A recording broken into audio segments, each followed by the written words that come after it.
The misrepresentation would be that we come to E3 and can go around and play games all day. That would be the ideal, because there's so many great games out there. Trying to get to have a close look at the PSP and the DS, waded through Konami's jungle of a stand to get to the playable demo of Metal Gear Solid 3.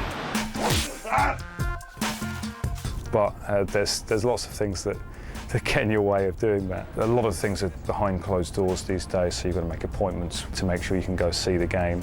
The fact that you just can't get to sit down for half an hour with the best games is a frustrating experience.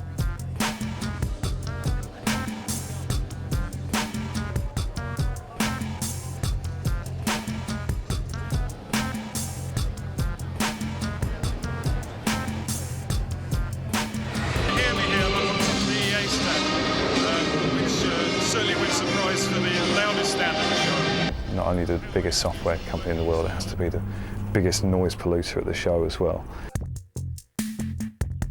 I found a skull on this gym-like contraption where the aim is that you work out, it's a muscle workout, by pushing forward as hard as you can, actually drives the car forward, and you've got to push from side to side.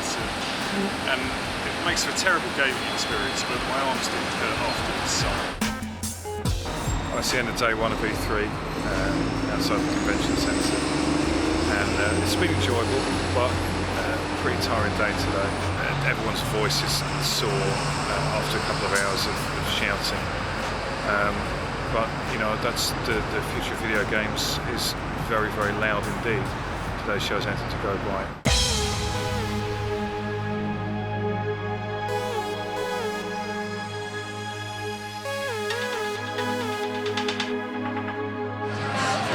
It's like in here today, it's completely insane.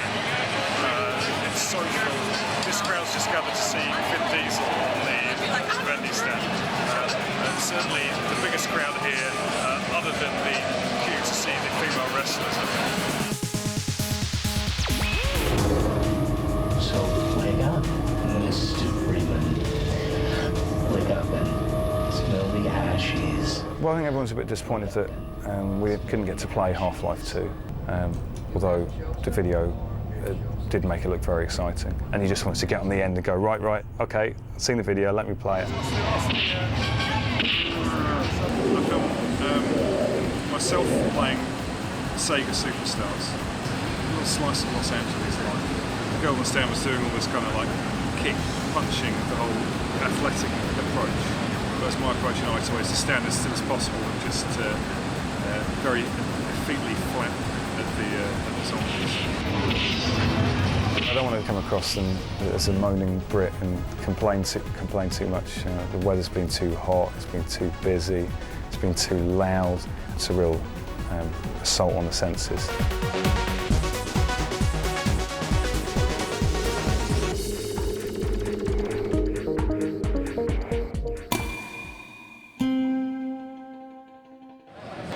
E3's in its final dying throes now.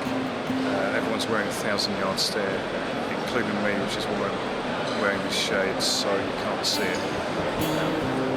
Just the final round of demos this afternoon.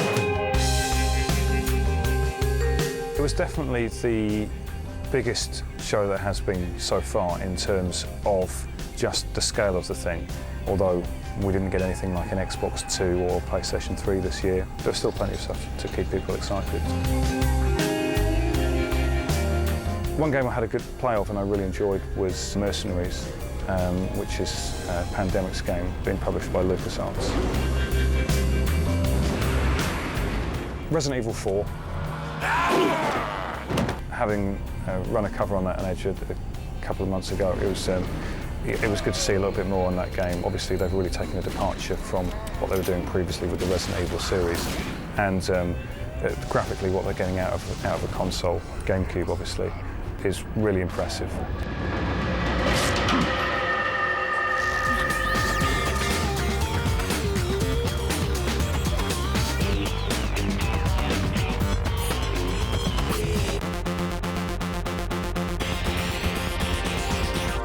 Although it's been exciting, it's been enough.